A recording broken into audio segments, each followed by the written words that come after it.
박영호 어드바이저의 레이더망에 걸린 업종과 섹터 종목을 이야기하는 박영호의 종목 레이더입니다. 주식명가 MTNW 박영호 어드바이저 함께합니다. 어서 오십시오. 네, 안녕하세요. 새해가 시작됐습니다. 예. 오늘 어떤 주제인가요? 예.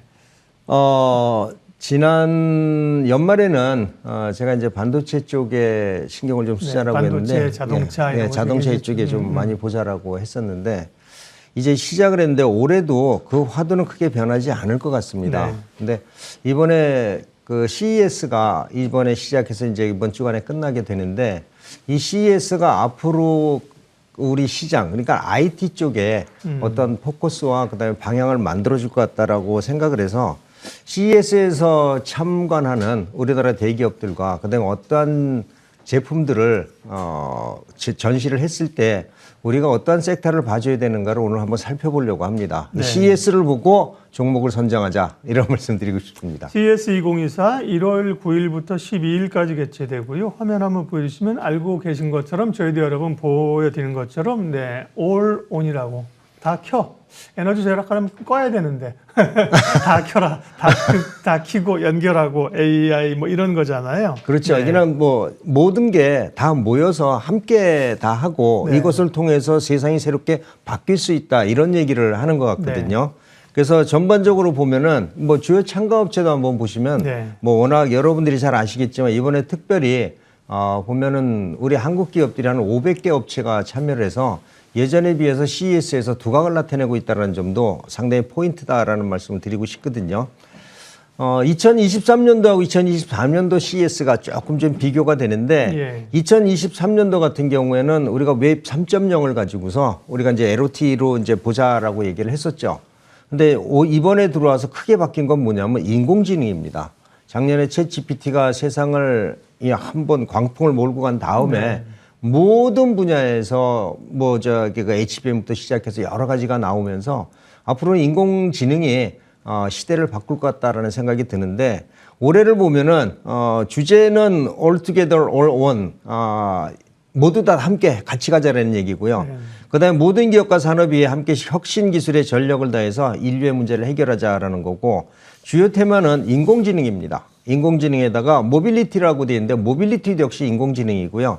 그다음에 푸드, 에그테크라는 것은 에그플레이션 이제 그 농산물 쪽인데 이 푸드나 에그에도 인공지능이 접목이 되면서 기후 환경이라든지 이런 것에 대해서 우리가 잘 살펴보자라는 거고 헬스하고 그다음에 웰리스테크 그러니까 우리 최근에 들어서 그 헬스하고 이제 조기 진단이라든지 이런 것들이 많이 나오고 있는데 이것도 역시 인공지능에 관련된 그 산업이다라고 볼 수밖에 없어요. 그래서 지속 가능성과 인간 안보, 우리가 얘기하는 그 정보 보호인데 이러한 정보 보호도 역시 그 시큐리티 쪽이라서 인공지능이 없이는 생각할 수가 없는 게 이번에 2024년도 CES의 가장 큰 화두다라고 볼 수 있거든요. 우리나라는 한 500개 업체 정도가 그 참여를 해서 역대 최고다 수준이다라고 말씀을 드리고요. 혁신상 수상도 143개 정도를 하면서 약 46% 이제 그 수상을 하면서 아마 이번에 그 CES는 KCES가 되지 않을까 이런 생각이 좀 들고 있습니다. 네. 그러면 CES에 참가하는 국내 기업들, 주요 기업들 관전 포인트 좀 알려주십시오. 삼성전자 같은 경우에는 혁신상도 수상을 했고요. 이번에 삼성전자에서 예전 같으면 사실 디스플레이가 굉장히 큰 비중을 많이 차지했었는데 이번엔 디스플레이보다는 우리가 얘기하는 인공지능 쪽으로 해서 로봇이라든지 이쪽으로 많이 진출이 되는 것 같아요. 삼성전자에서도 출품 제품을 살펴보면은 삼성전자의 출품 제품 보면 이번에도 비스코스 이제 냉장고라든지 냉장고에도 비스포크 냉장고에서도 이렇게 그 약 25인치 정도의 화면이 있어서 거기 터치하면은 그 메뉴라든지 이런 거를 다 알려주는 거고요.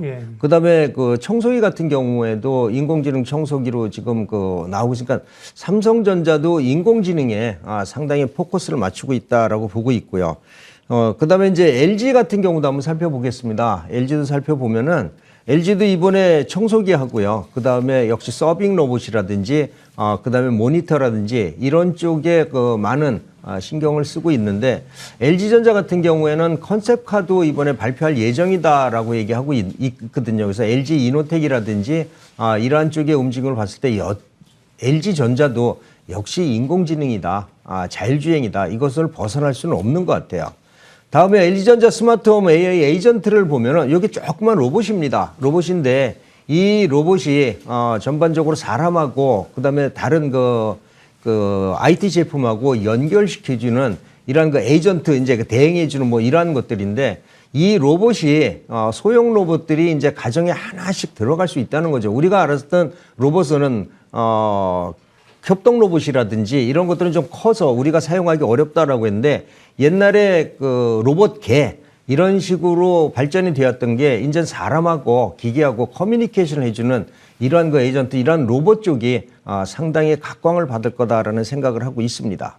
자, 현대 같은 경우는 조금 좀 특이했는데요. 현대는 뭐 우리가 뭐 자동차라든지 목적형 자동차 이런 것들도 있지만은 현대는 환경을 가지고 들고 나왔다는 게 상당히 좀 특이합니다. 현대가 이전에 그 수소 경제를 바라보고 있다가 수소 경제가 시스템이 우리가 얘기하는 그 인프라가 구축이 안 되면서 조금 주춤해졌는데 현대는 앞으로 이 수소 경제, 그러니까 인간과 그다음 자연과 그다음 환경을 위한 쪽에다가 상당히 투자를 하겠다라고 얘기를 하고 있는 거 보면은 UM이라든지 이런 자동차 쪽에서도 수소 연료 전지를 사용해서 올해 급격하게 어떤 그 방향을 전환을 해나가겠다라는 생각을 하고 있는 것 같아요. 그래서 현대가 다른 곳에 비해서는 좀 특이하게 수소 경제를 들고 나왔기 때문에 아마 수소 관련 이러한 종목들도 우리가 살펴봐줘야 되지 않을까라고 생각이 좀 듭니다. 네, 주요 이제 대기업들이었고요. CES가 인공지능이 굉장히 중요한 키워드입니다. 그러나 인공지능만 있는 건 아니지 않습니까? 이제 테마별로 관련된 기업들 좀 알려주세요. 일단 뭐 테마별로 보면은요, 뭐 이제 인공지능 테마하고 모빌리티 테마하고 푸드 에그테크, 그다음에 헬스 웰리크 이 정도 나와 있는데 저는 이 5가지를 봤으면 좋겠다라고 생각이 드는 게요. 첫 번째는 인공지능 관련은 이건 뭐 빼놓을 수가 없을 것 같고요. 그다음에 모빌리티도 이거 빼놓을 수가 없고요. 인공지능 같은 경우에는 아무래도 반도체에서 메모리 용량이 커지고 HBM이라든지 CXL이라든지 이런 반도체 소재나 여기에 사용되는 PCB 이런 것들이 필요한데 저는 관련주에서는 한미반도체와 동진세미캠, 레이컨 머티리얼즈, 대덕전자가 일본 삼성전자나 SK 하이닉스를 빼고서는 가장 그 탑티어가 아닐까라고 생각을 하고 있고요. 모빌리티는 자율주행을 뺄 수가 없을 것 같습니다. 그래서 자율주행, 뭐 LG 이노텍이나 그 다음에 LG전자에서도 마찬가지로 모빌리티 가고 있는데 관련주로서는 현대모비스 자율주행 빼놓을 수가 없고요. 그 다음에 해성 DS는 우리가 봐서는 그 자율주행용 그 전장용 IC, 그 다음에 스마트 레이더는 지난번에도 말씀드렸지만은 라이다 시스템으로는 국내 유일한 기업이다라는 거고요. 그 다음에 현대오토넷 무시할 수 없는 기업이고요. 로봇은 올해도 이슈를 만들었는데 내년부터는 숫자가 찍힐 확률이 상당히 높다는 점에서, 그러니까 올해네요. 그러니까 2023년도 말고 올해는 숫자가 찍힐 확률이 높다라고 지금 보고 있습니다. 그래서 인공지능 진단 기반 협동 로봇하고 그다음에 서비스 로봇 수요가 증가될 거다라고 보고 있고요. 다들 아실 겁니다. 레인보 로보틱스, 유진 로봇, 뉴로메카, SPG 4개 업체를 일단 탑티어로 보도록 하겠습니다. 헬스케어는 인공지능이죠. 뭐 인공지능 기반 진단 서비스인데 루닛, 뷰노, 셀바스 헬스케어, 딥노이드고요. 그다음에 수소에너지, 현대에서 상당히 강조를 하는 수소에너지는 우리나라 사실 수소 관련주는 몇 개 안 됩니다. 일반 뭐 기계나 만드는 데 있지만은 발전 시스템이나 이런 걸 만드는 데는 뭐 두산 퓨얼셀이라든지 SPfuel셀, KIB, 플러그 에너지 이 정도가 이번에 CES에서 우리하고 관련된 종목 중에서 두각을 나타낼 확률이 높다. 네. 이런 말씀 드리겠습니다. 다음 주에 열리는 CES 관련된 이야기, 주요 기업, 테마별 관련 종목 얘기했는데 그래서 방송 보는 시청자들은 죄송하지만 그 정도는 이제 알고 네. 박영호 어드바이저가 고른 기업이 뭐냐, 관심주가 뭐냐 이게 궁금한 거잖아요. 저는 일단은 PCB 쪽에서는 대덕전자를, 반도체 쪽에서는 대덕전자를 말씀드리고 싶은 게 이전에 벌써 다른 종목들은 다 말씀드렸었거든요. 그래서 이 PCB는 올해 3분기 실적이 별로 안 좋고 4분기도 아주 좋지는 않겠지만은 네. 올해 2024년도 들어와서는 DDR5라든지 아니면 FPCB라든지 이런 쪽에 아주 과감한 투자를 한 대덕전자가 있거든요. 연매출의 절반 정도를 시설 설비에 투자를 했기 때문에 올해부터는 괄목할 성장을 보여줄 거다라는 생각이 좀 듭니다. 그래서 대덕전자는 올해 반도체형 PC 매출이 증가할 전망이다. 그래서 여러분들이 꼭 관심을 가지고 포트에 추가시켜도 좋겠다라는 말씀 드리고요. 목표가는 1차 목표가 35,000원 정도 말씀 드리고요. 그다음에 손절가는 25,000원 정도 말씀을 좀 드리도록 하겠습니다. 다음에는 수소에너지 쪽이에요. 수소에너지는 두산 피올셀하고 SP올셀이 워낙 잘 알고 계시겠지만은 제가 KIB 플러그 에너지 최근 들어서 기관 리포트가 굉장히 많이 나오고 있습니다. 한 6개 정도 나오고 있는데 그래서 이 회사를 한번 살펴봤더니 이런 회사가 주가가 왜 여기 머물러 있지? 이런 생각이 좀 듭니다. 수소 발전 쪽에 폐플라스틱을 이용해서 수소 발전을 하려고 하고 있고요. 오산 쪽에다가 공장 부지를 선정을 해서 올해 이제 공장을 다 끝난다고 하면은 여기에서 수소 발전을 해서 안전하고 연결해서 아마 삼성전자나 이런 쪽에 아리백을 통한 그러한 전기가 필요한데 이런 쪽에다 공급을 할 확률이 상당히 높거든요. 그래서 지금 수소 발전 쪽에서는 KB 플러그 에너지 이거 상당히 좀 봐줘야 되겠다. 이게 우리가 얘기하는 그레이 수소가 아니라 이거는 그린 수소다라고 여러분들이 보시면 좋으니까 그린 수소의 첨단을 달리고 있는 그리고 성장 가치가 있는 KB 플러그 에너지 말씀드리도록 하고요. 이 회사는 또 전기버스형 고성능 2차 전지도 지금 개발을 추진을 하고 있습니다. 나중에 시간이 되면은 다른 자리에 한번 보여드리겠지만 그래서 우리가 상당히 아직 가치가 이 주가에 반영되지 않은 종목이다라고 말씀드리고요. 오늘은 여기까지만 그 얘기를 하겠습니다. 기판업체 대덕전자하고요. KIB 플러그 에너지 생소하시죠? 신규 종목인가 찾아봤더니만 아니고요. 큐로홀딩스 계열의 큐로라는 기업이 2023년 7월에 이름을 큐로는 들어보셨죠? 이름 바꾸네. 나중에 기회가 되면 오늘 시간 제한이 있어서 여기까지만 하고요.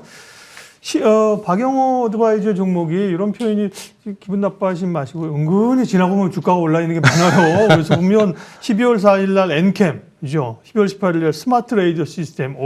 수익률이 되게 좋군요. 잠깐만 한 1분 이내로. 엔캠은 단기적으로 많이 올랐지만은 이건 지속적으로 추가 반등이 가능한 종목이라서 좀 보유 전략 유지해 드리고요.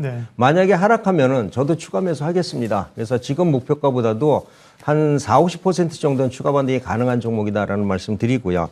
그다음에 스마트 레이더 시스템도 단기적으로 말씀드린 다음에 많이 좀 올랐거든요. 많이 좀 올랐지만 여러분들이 보시더라도 하락할 생각을 안 하고 있습니다. 이거 보유 전략이고요. 그리고 올해 현대차하고 자율주행 스마트 라이더 시스템 되면은 올해 실적 하반기에는 상당히 좋아질 거다라는 점에서 저도 지속적으로 보고요. 1차 목표가 사실 한 3만 원 정도까지도 제가 보고 있는 거니까 충분히 한번 잘 봐주시면 좋을 것 같습니다. 박영호의 종목 레이더 주식명가 MDNW 박영호 어드바이저와 함께했습니다. 고맙습니다.